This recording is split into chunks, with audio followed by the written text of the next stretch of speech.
Despierto a las 8 de la noche y la niña no estaba por ningún lado.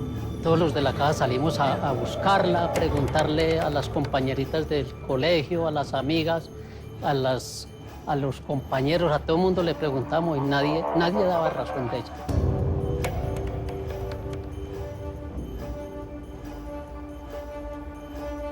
Se trataba de una niña de una edad de 13 años, de una estatura aproximada de entre unos 50 o unos 60 centímetros de estatura.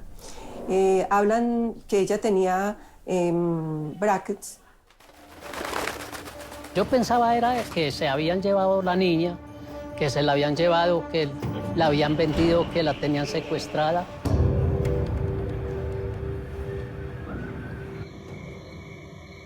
En principio no se tenía la identidad, solamente la amiga era la que lo conocía.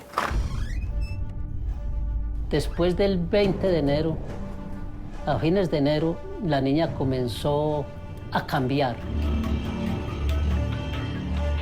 Ella cambió totalmente. Ya tenía que entrar a preguntar, ya tenía que entrar a hablar con ella y preguntarle a ver qué era lo que había pasado, cuándo había pasado. Entonces la senté en la sala y le dije, venga, mamita, cuénteme una cosa. ¿Usted ha sido abusada sexualmente alguna vez? Ella me miró y se le encharcaron los ojitos. Ya con eso me dijo todo. Cuando ya nos íbamos a acostar los tres, bueno, en la cama mía y yo en la cama de mi hermana con mi hermana, el muchacho se paró a ofrecerme dinero para acostarme con mi mamá.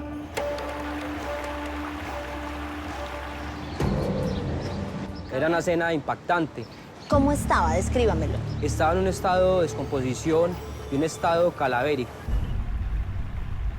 ¿Usted desconfiaba de todos los hombres del pueblo? Yo desconfiaba de todos los hombres, de todas las personas, porque en cualquier momento, así como desapareció a mi hija, también podía desaparecer a mi hijo o a mí. Mi don Alfredo me dijo, en sus manos encomiendo mi tranquilidad. La tranquilidad de mis últimos días. Y moriría tranquilo sabiendo la verdad de lo que pasó con Luis.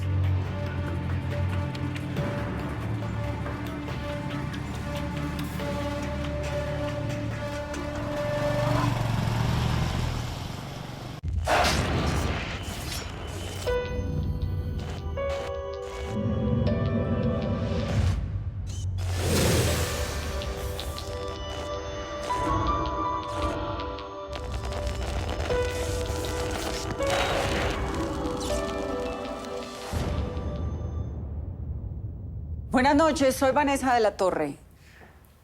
La pequeña Luisa Fernanda Garcés tenía 13 años cuando desapareció misteriosamente de su casa en Villa María Caldas en agosto del 2014.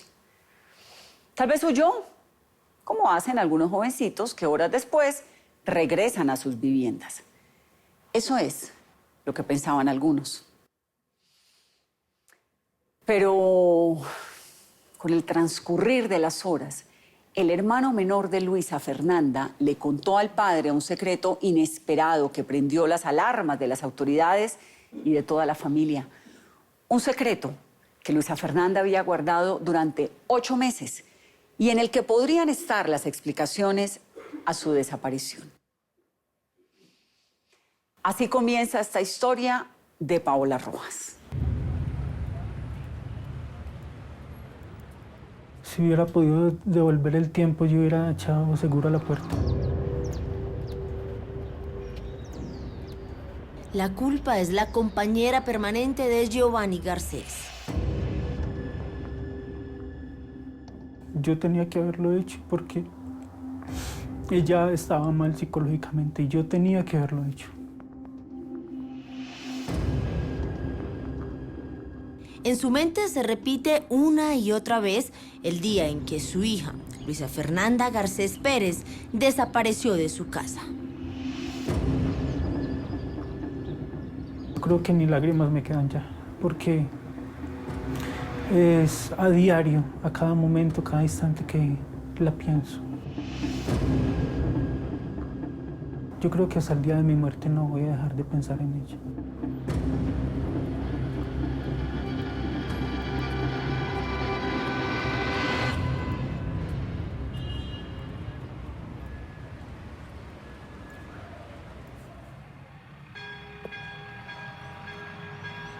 Al municipio de Villa María en Caldas hay quienes lo llaman el Jardín de Colombia o la Villa de los Colores.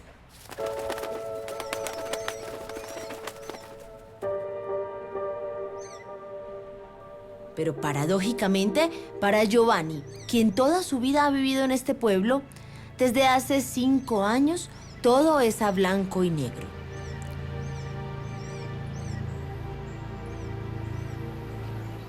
El miércoles 20 de agosto de 2014 todo parecía habitual. Giovanni, quien para la época trabajaba en las noches como auxiliar de bodega de un banco, llegó en la mañana a su casa. Cansado, ya después de un trasnocho y sin dormir en toda la mañana, le digo yo a la niña, bueno mami, yo me voy a acostar. Entonces la niña en ese momento se queda ahí en la sala haciendo el trabajo, yo me acuesto a dormir. Luisa Fernanda tenía 13 años de edad. Despierto a las 8 de la noche y la niña no estaba por ningún lado. Era normal que muchas veces, mientras Giovanni descansaba, Luisa Fernanda y su hermanito Juan Esteban, 2 años menor que ella, se fueran a casa de sus abuelos. Me fui para el trabajo, llamé a mi papá, a mi mamá, les dije que si la niña se encontraba allá y dijeron que no. Entonces ahí es donde empieza el calvario de nosotros. La niña no aparece y no aparece por ningún lado.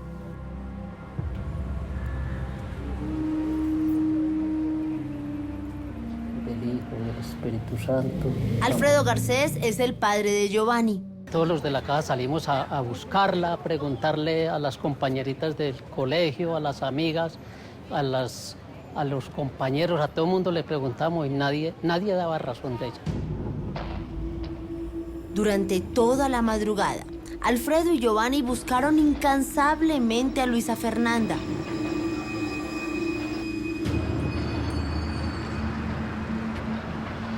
El 21 de agosto de 2014, a las 8 en punto de la mañana, Luisa Fernanda Garcés Pérez fue reportada como desaparecida.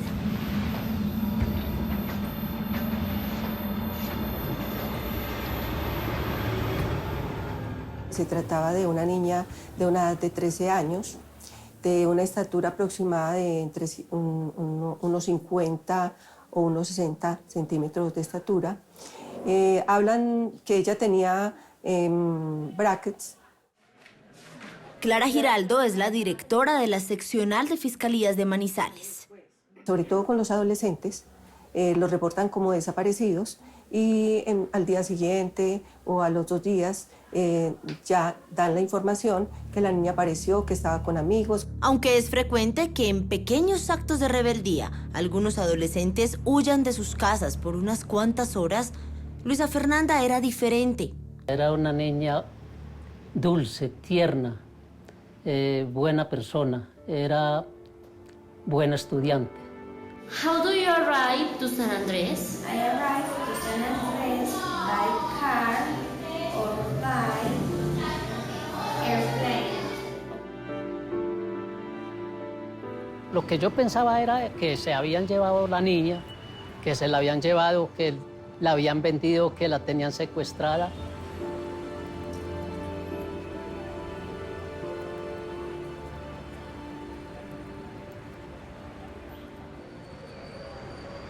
Mientras la fiscalía iniciaba la investigación, Alfredo y Giovanni empapelaron Villa María con la foto de la niña.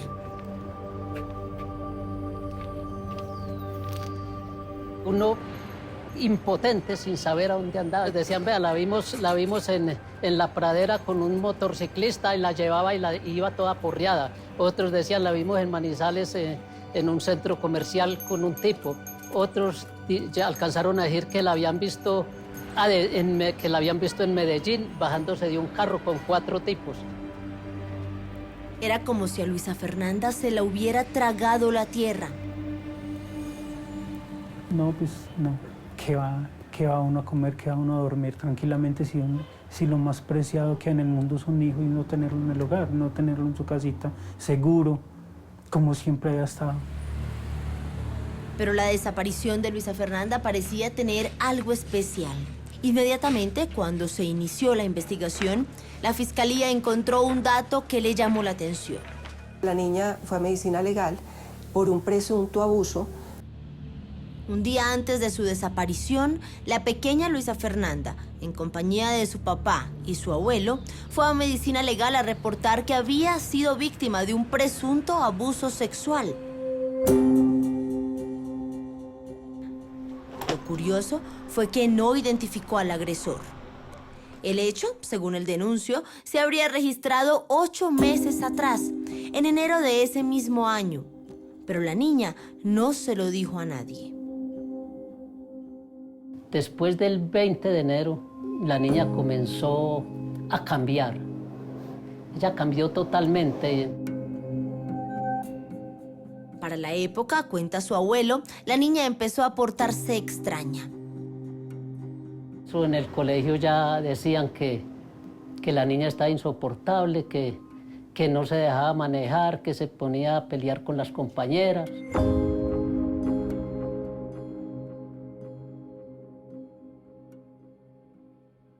Exactamente ese cambio que ustedes notaban, ¿en qué consistía? ¿Qué era lo que estaba haciendo ella distinto? Se le notaba la carita triste. Y yo le preguntaba, mami, ¿qué le pasa, mamita, qué tiene? Y ella no me contestaba. A mediados de junio me dijo la rectora del colegio que era mejor que le cambiara a la niña de colegio, que porque ya no eran capaces con ella.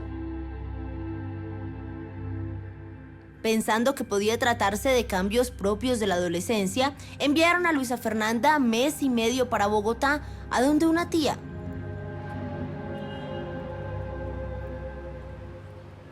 Alfredo y Giovanni creían que el cambio de ambiente podría sentarle bien.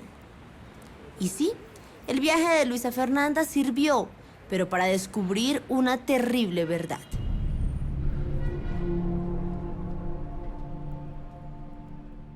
Mi hermana me dijo, Giovanni, habla con la niña porque tengo una amiga que es trabajadora social. Y al parecer el comportamiento que ella tiene es de abuso sexual.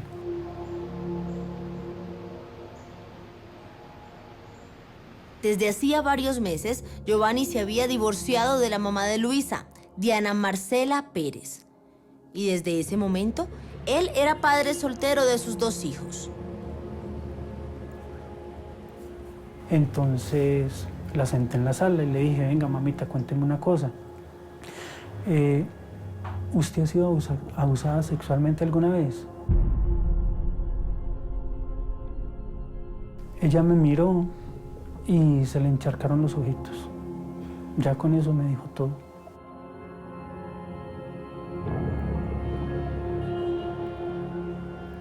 El 19 de agosto de 2014, un día antes de su desaparición, la niña le confesó que el abuso había ocurrido a mediados de enero, en su propia casa, cuando su mamá aún vivía con ellos.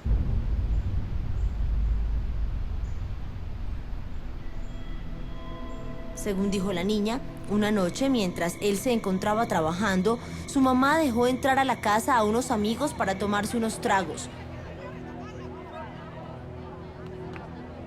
Y ahí se produjo el abuso. Luisa tenía un testigo, su hermanito Juan Esteban, quien para la época tenía 11 años de edad. Esa noche mi mamá invitó a una amiga. La señora llamó a un muchacho. Un muchacho que nunca les dijo su nombre, pero que según el niño, esa noche llevó más trago para su mamá y la amiga. Y después de unas cuantas horas de fiesta, a su mamá le hizo efecto el licor. Oh, mi mamá se quedó como que bien dormida por algo que tomó. En ese momento, el hombre extraño tuvo un gesto con el par de hermanitos. Nos invitó a perro a comer. Cuando llegamos, ya mi mamá estaba durmiendo. Cuando ya nos íbamos a acostar los tres, bueno, en la cama mía y yo en la cama de mi hermana con mi hermana, el muchacho se paraba a ofrecerme dinero para acostarme con mi mamá. Juan Esteban recuerda que aquel hombre, del que no se sabía ni el nombre y que simplemente se había presentado como un conocido de la amiga de su mamá, le ofreció 50,000 pesos para que lo dejara solo con su hermanita. Yo pues acepté, pues no pensando nada malo.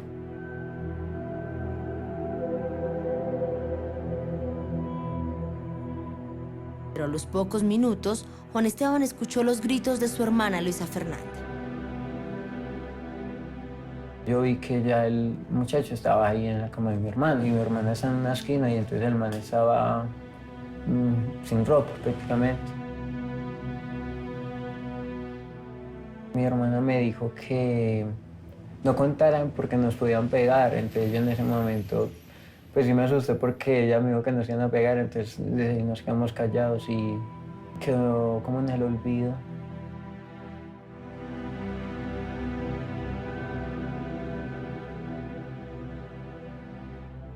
Giovanni estaba aterrado por la confesión que acababan de hacerle sus hijos.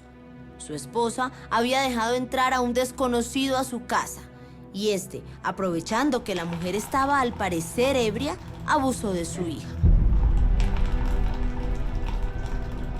Eso pasó en el mes de enero y ya estábamos en agosto y las cosas y en silencio. Y entonces llamé a la mamá. ¿Y qué le dijo ella?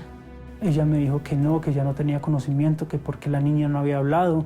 Inclusive ella se puso brava como en cierta forma de defensa. Según su esposa, ella tampoco recordaba al hombre que había abusado de su hija. Solo sabía que era un conocido de su amiga Lina Janet Osorio.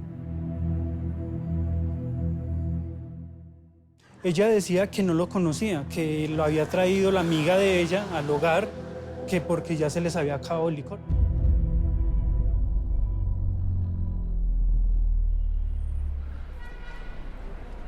Y fue ahí cuando Giovanni y Alfredo llevaron a Luisa Fernanda a medicina legal, un día antes de que la niña desapareciera. Para la fiscalía era muy extraño que la niña se hubiera desaparecido justo un día después de contarle a su papá y a su abuelito que había sido abusada sexualmente. En principio no se tenía la identidad, solamente la amiga era la que lo conocía.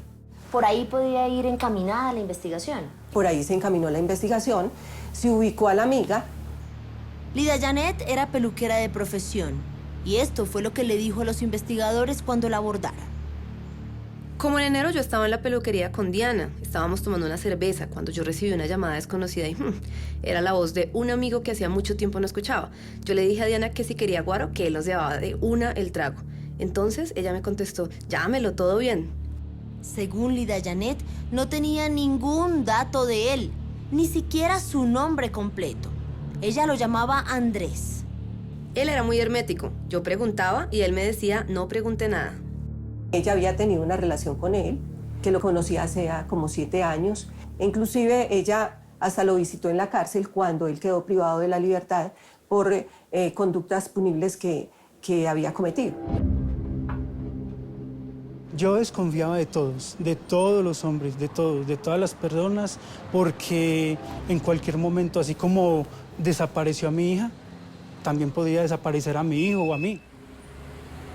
Pasaban los días y mientras Luisa Fernanda seguía perdida, nosotros la buscamos por toda parte, en toda parte donde sabíamos que tenía conocidos, allá íbamos a dar a buscarla. las preguntas aumentaban. ¿Quién sería el hombre que había entrado la noche de enero a casa de Giovanni para abusar de la niña? ¿Qué relación tendría con su desaparición?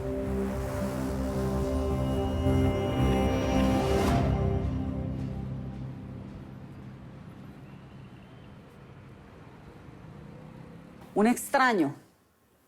¿Quién es ese extraño que nadie parece conocer y que podría ser clave en la desaparición de Luisa Fernanda? Al volver, explicaciones que ni los más expertos investigadores esperan. Ya regresamos.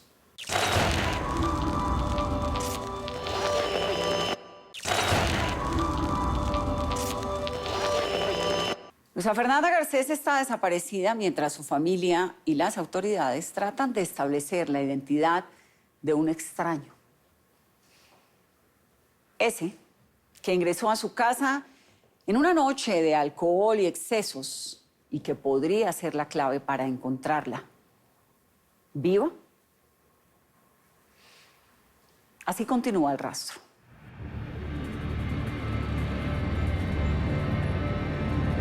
La búsqueda de Luisa Fernanda se hacía más fuerte con el paso de los días. Me disfrazaba de pordiosero y me iba por todas las orillas de Villa María, por todas esas ollas buscándola, porque siempre yo pensaba lo peor, que era que tal vez se había encontrado con algunas malas compañías y que de pronto estaba por ahí. Los Garcés recorrían una y otra vez las calles de Villa María en busca de alguna pista de Luisa.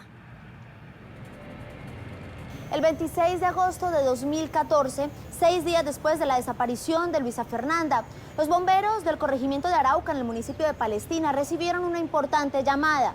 Un pescador alertando sobre la presencia de unos restos óseos a orillas del río Cauca. Y todo parecía indicar que se trataba de la pequeña Luisa Fernanda.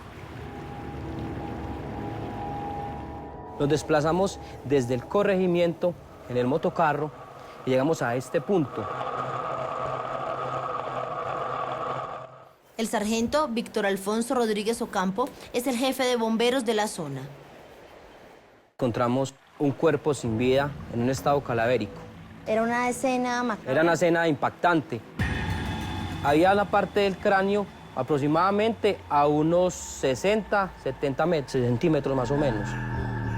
Entonces es donde entramos nosotros a pensar que puede haber sido los perros o los gallinazos que estaban consumiendo el cuerpo, ellos regaron sus extremidades. ¿Qué otra característica le llamaba a usted la atención de este cuerpo, aunque no se supiera pues exactamente de quién era? Llamaba mucho la atención era la forma de que tenía los pies atados, tenía una falda, sus brazos, y en la parte izquierda había una estopa. Una estopa o costal con una gran cantidad de cabello. Los restos fueron trasladados a Medicina Legal de Chinchiná para iniciar su completa identificación. Teníamos que esperar la confirmación de medicina legal y esperar la prueba técnica para establecer de quién se trataba. Ya le toman el ADN a la mamá, el ADN mío, y esto ya lo mandan para Bogotá y empieza la incertidumbre. Empieza ya pues el proceso de espera, de que salgan los resultados, si es el cuerpo, si no es el cuerpo. El 28 de octubre de 2014 la espera terminó. El Instituto Nacional de Medicina Legal confirmó que los restos óseos hallados 2 meses atrás a orillas del río Cauca eran los de la pequeña Luisa Fernanda Garcés. Cuando dicen que las pruebas salieron 99.9% verdaderos, entonces lo único que hace uno ahí es llorar, porque ¿qué más hace? Sentir un dolor inmenso que no se lo deseo a nadie. Cuando vi la faldita era como si hubiera visto la niña. Yo era recostado en una pared, yo no era capaz de tenerme en pie. Eso es lo más doloroso que yo he vivido en la vida. El informe de Medicina Legal confirmó que la pequeña Luisa Fernanda fue asesinada al recibir un golpe en la cabeza. A pesar del avanzado estado de descomposición en que fue encontrada, durante el proceso de necropsia se evidenció una gran fractura en la región temporal derecha, que coincide con haber sido ocasionada por elemento contundente. Ahora era la SIJIN la que debía iniciar la investigación por homicidio. Lo primero que se hizo fue nuevamente tomar las entrevistas a los familiares que ya se habían tomado antes, pero ya entramos a profundizar. El intendente Carlos Andrés Pérez es el jefe de la Policía Judicial en Manizales. Comenzamos a partir de ese entonces a asignar todas las actividades que veía que aún no se habían hecho en ese expediente. Y asumió el caso junto al subintendente José Bisney Yaya. Mi don Alfredo me dijo: en sus manos encomiendo mi tranquilidad, la tranquilidad de mis últimos días, y moriría tranquilo sabiendo la verdad de lo que pasó con Luisa. Desde ese momento, ambos investigadores se propusieron a descubrir qué había pasado con Luisa y si en su muerte había estado involucrado el misterioso hombre señalado de abusarla sexualmente. Lo primero que hicieron fue volver al lugar en donde habían sido hallados los restos de la niña. Los cuerpos hablan. Y el lugar más importante para uno sacar una investigación de homicidio avante es el lugar de los hechos. ¿Qué significaba el hecho de haber encontrado su cuerpo atado en los pies? El río le hubiese quitado la falda. Le hubiese quitado la falda, hubiese sido más dispendiosa la identificación. El Cauca es el segundo río más caudaloso de Colombia, lo que hace creer a Yaya que si el asesino no hubiera atado por los pies a Luisa Fernanda con un cordón de zapato, la fuerza del agua habría desprendido los restos óseos, arrastrándolos río abajo y ocultándolos tal vez para siempre. En el lugar, los investigadores estuvieron por varias horas, pero después de inspeccionar cada centímetro de la orilla, no hallaron nuevas pistas que pudieran guiarlos hacia la verdad. Así que centraron la investigación en los amigos de la niña. Y hablando con uno y otro, Pérez y Yaya descubrieron que Luisa Fernanda no estuvo sola el día que desapareció. Hemos estado toda la tarde juntos hablando.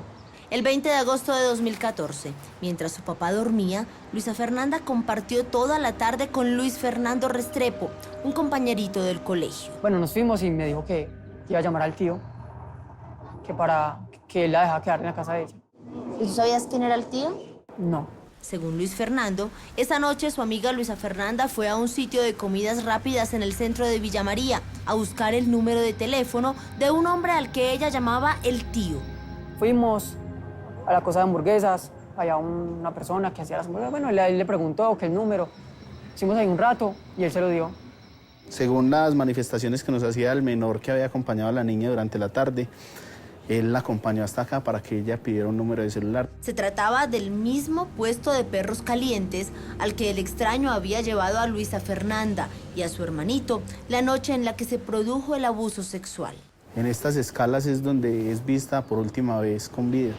¿A quién se habría referido Luisa cuando le dijo a su amigo que llamaría a el tío? ¿Se trataría del mismo hombre que meses atrás abusó de ella? Eran las 8:30 de la noche, todavía me acuerdo, 8:30. Y yo le dije que ya me tenía que ir porque mi mamá me iba a regañar. Para los investigadores, la respuesta podía tenerla el hombre que atendía el puesto de perros calientes y hamburguesas. Al ser interrogado, el vendedor aceptó que conocía al extraño, al que la niña llamaba el tío, porque hacía algún tiempo habían intentado hacer el negocio de una moto. Como a mediados del mes de agosto de 2014 regresó la niña que había estado esa noche con ese señor. La niña se me acercó y me dijo: hola, yo soy Luisa, la que vino hace un tiempo. Yo vine con mi tío y mi hermanito. Yo vengo porque necesito a mi tío. A ver si usted me puede dar el número. El muchacho del puesto de perros ahí ya le pasa el teléfono. Pero tal como ocurrió con Lida, el vendedor de perros calientes tampoco tenía información de este hombre. Saqué el celular y miré el número que lo tenía guardado como el Flaco, porque yo no sabía cómo se llamaba ese señor. Según el vendedor, la pequeña llamó a alias el tío o el Flaco desde esta tienda en la que vendían minutos a celular. Pocos minutos después, el hombre llegó a recogerla en una moto.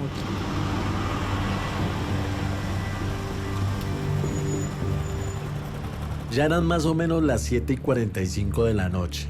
Llegó el Flaco en una moto negra. Luisa se paró y fue y lo saludó muy efusivamente y lo abrazó. Arrancaron los dos en la moto. Días después de eso, me di cuenta por las redes sociales que Luisa se había desaparecido. Un testimonio que les dejó aún más dudas a los investigadores. ¿Por qué la niña había saludado tan cariñosamente a este hombre? Así que volvieron a concentrarse en Lida Janet, la peluquera, la amiga de la mamá de Luisa Fernanda, quien había llevado el 20 de agosto a alias el tío a casa de los Garcés. ¿Recuerdan que Lida le dijo a la fiscalía que visitaba con frecuencia a este hombre extraño en la cárcel? Solicitamos a la Cárcel Nacional de Varones información relacionada a la persona a la cual iba a visitar la peluquera. Y en diciembre de ese año tuvieron la confirmación. De la cárcel nos responden que hace muchos años había visitado a una persona con el nombre de Gabriel Jaime Marulanda Sepúlveda. Y al cotejar a nombre de quién aparecía el número telefónico al que había llamado Luisa Fernanda el día que desapareció, se dieron cuenta que era el mismo Gabriel Jaime Marulanda. Se siente alegría, se siente esperanza, pero igual es el primer eslabón para poder llegar al objetivo, que es poder demostrar que una persona tiene participación directa en un hecho punible, en este caso un homicidio. Aunque su prontuario casi que lo autoincriminaba. En el momento está recién salido de la cárcel por cumplir una condena por el delito de homicidio. Tenía anotaciones por los delitos de amenazas, especialmente a mujeres. Pérez y Yaya sabían que necesitaban una prueba sólida que relacionara a Gabriel Jaime con el crimen de Luisa Fernanda. O de lo contrario, su esfuerzo habría sido en vano. Yo le pedí al Señor, Señor, no me vas a llamar a cuentas hasta que el asesino de la niña caiga. Pero las cosas no estaban saliendo bien y todo parecía indicar que Gabriel Jaime se había asegurado de no dejar cabos sueltos. Hasta el momento, lo único que tenían era la certeza de que él había recogido esa noche a la niña en una moto negra. Sin embargo, recordemos que Medicina Legal no encontró huellas ni material de ADN de ninguna persona en los restos de la niña. Volvíamos a arrancar de ceros, efectivamente.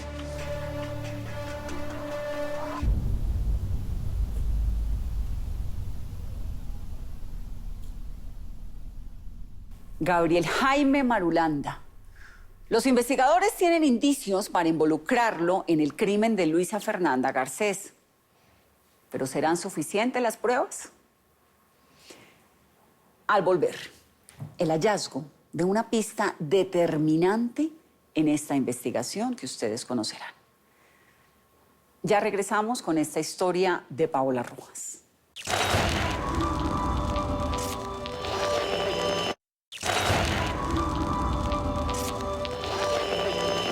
Las autoridades tienen motivos suficientes para sospechar de Gabriel Jaime Marulanda en la investigación del crimen de la pequeña Luisa Fernanda Garcés de 13 años. ¿Pero lograrán involucrarlo? Una pista junto al río, en ese macabro escenario en el que encontraron los restos de la menor, tiene la respuesta. Así termina el rastro.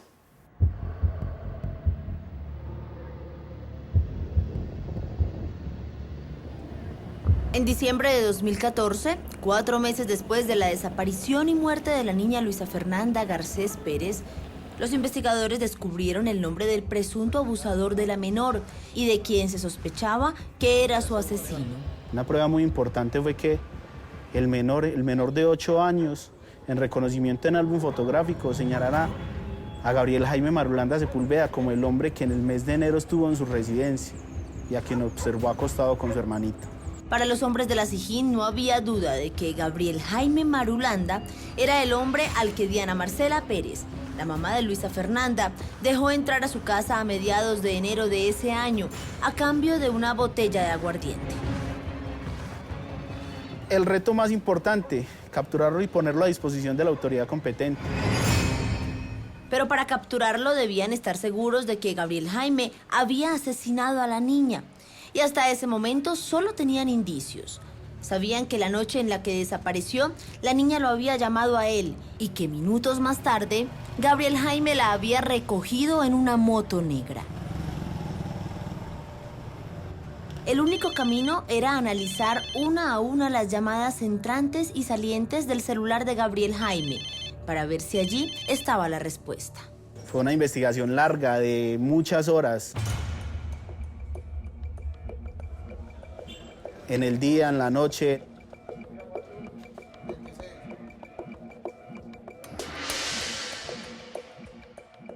¿Sintió en algún momento temor de que Gabriel Jaime se les escapara al ver que el tiempo iba pasando y ustedes todavía no podían capturarlo?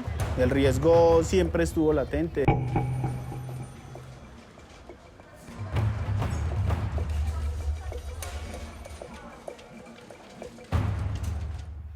Justo cuando los investigadores daban todo por perdido, el río nuevamente habló. Las aguas del caudaloso Cauca sacaron por segunda vez a flote una verdad con la que sabían le ganarían el pulso a Gabriel Jaime Marulanda.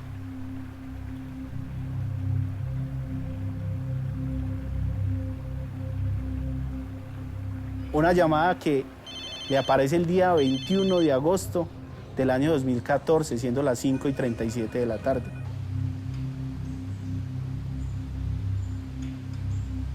Un día después de que Luisa Fernanda desapareció.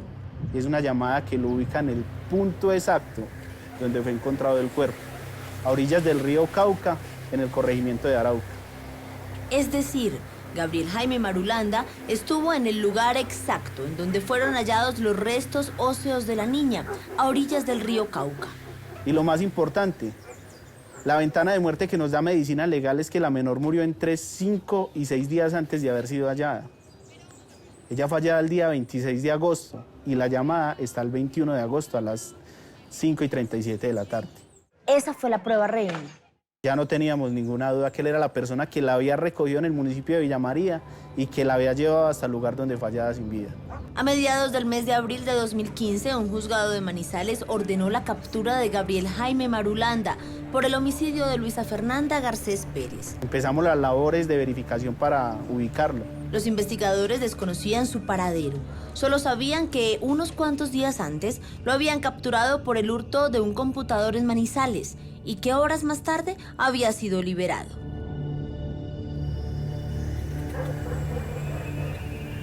Al parecer se encontraba trabajando como jornalero en el municipio de Marsella, en Caldas. La zona rural es bastante extensa. Ante todo son muchas fincas de cultivos cafeteros, donde las personas normalmente se pueden refugiar y esconder. Durante varias semanas los investigadores recorrieron finca por finca. Lo llamaban y trataban de sacarle su dirección con mentiras. Para esa fecha había una ola invernal, estuvimos llamando, haciéndonos pasar por el grupo de apoyo por parte del municipio para los damnificados del invierno, pero esta persona siempre estuvo renuente. Hasta que el 4 de mayo de 2015, Gabriel Jaime Marulanda fue capturado en Manizales, cuando este asistía a una cita judicial en la fiscalía por uno de sus tantos delitos. Era una persona calmada, muy bien presentado, un hombre atractivo. Mi nombre es Gabriel Jaime Marulanda Sepúlveda, con cédula de ciudadanía 75068-943 de Manizales, Caldas. Gracias, Ministerio Público. De hecho, nos manifestó durante la captura que él había estudiado 4 semestres de psicología estando recluido en una cárcel de varones. Se dice que solo se podrá imponer penas por conductas realizadas con culpabilidad. Pero la apariencia que le generaba a los investigadores iba en contravía de lo que sentían Giovanni y don Alfredo. Le violó sus sentimientos, le violó su inocencia, le violó su tranquilidad, porque la niña vivió 6 meses en un terrible infierno. Con solo verlo ya se me revolcaba el estómago.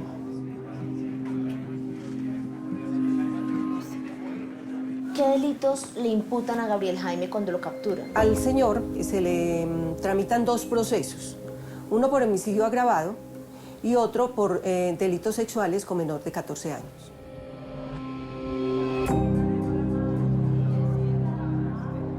Pero Gabriel Jaime no aceptó los cargos.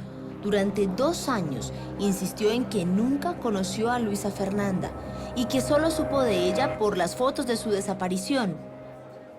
La justicia no puede ser ciega, tiene que mirar qué es lo que está pasando. Su abogado defensor intentó, sin éxito, decir que se trataba de un montaje contra Gabriel Jaime. Entonces aquí tenemos un delincuente nato. No es un delincuente ocasional, como ya presentaron, es un delincuente nato. Y entonces a este delincuente nato es el más opcionado para que le hagan una acusación y esa acusación salga triunfante. Por eso, señora juez, insisto con mi petición inicial de que este señor sea absuelto. Muy amable. Gabriel Jaime no presentó ninguna prueba ni testigo a su favor. Las cosas las desistí de común acuerdo con Gabriel Jaime, porque en realidad uno ve que las pruebas que se iban a traer de pronto no prestaban un servicio para el esclarecimiento de los hechos. Incluso renunció al derecho a defenderse él mismo con su testimonio. ¿Usted ya consultó con su prohijado este desistimiento de la totalidad de la prueba? Sí, señora juez, lo estamos haciendo de común acuerdo. Así es, señor Gabriel Jaime. Sí, su señoría. Bóteme pues el chicle que tiene en la boca. ¿Con qué pruebas concretas contó la Fiscalía para demostrar la responsabilidad de Gabriel Jaime en el homicidio de Luisa Fernanda? Se tiene fundamentalmente la desaparición que se dio de la menor y que esta desaparición se dio precisamente después de que la niña abordó una motocicleta con el indiciado. Se tiene la llamada telefónica que hizo el indiciado desde el municipio de Arauca al día siguiente de haber desaparecido la menor. Para la jueza que llevó el caso, no había duda de que Gabriel Jaime Marulanda asesinó a la pequeña Luisa Fernanda. Al despacho le queda probado, más allá de toda duda razonable, que el responsable del homicidio de la menor LFGP es el procesado Gabriel Jaime Marulanda Sepúlveda. Lo condenó a 46 años de prisión. 2 años más tarde, otro juzgado le sumó una condena de 9 años de prisión por el delito de abuso sexual.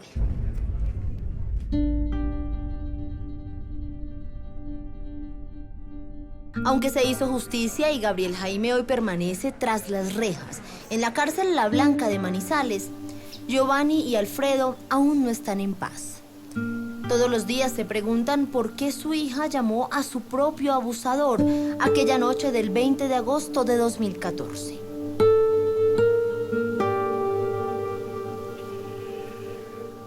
La verdad es que yo no entiendo por qué pasó esto. Tal vez todos fuimos responsables de la muerte de la niña. De pronto, como yo coloqué la denuncia de que la había abusado sexualmente y la niña fue rápidamente a contarle. ¿Por qué fue y le contó? No sé. Y quizás nunca lo sepan. ¿Qué le diría usted a su esposa hoy? Nada. No quiero decirle nada, no quiero verla, no quiero saber nada de ella. ¿Su esposa es la culpable de lo que le ocurrió a su hija? En gran parte, sí. Pues yo sí pienso que la mamá tuvo mucho que ver en eso, porque si la mamá hubiera sido más cuidadosa y no hubiera cometido semejante error, posiblemente no hubiera pasado lo que pasó. Ella va a pagar eso con el remordimiento que va a llevar en su conciencia toda la vida, creo yo, porque cuando uno es culpable, el alma sufre. Un sufrimiento que comparte hoy toda una familia. La mujer que estaba ahí decía ser amiga de mi esposa y trajo a este tipo, colocó a mi familia en bandeja de plata y destruyó todo lo que había construido yo en tantos años. Vino esta mujer y este tipo y destruyeron todo.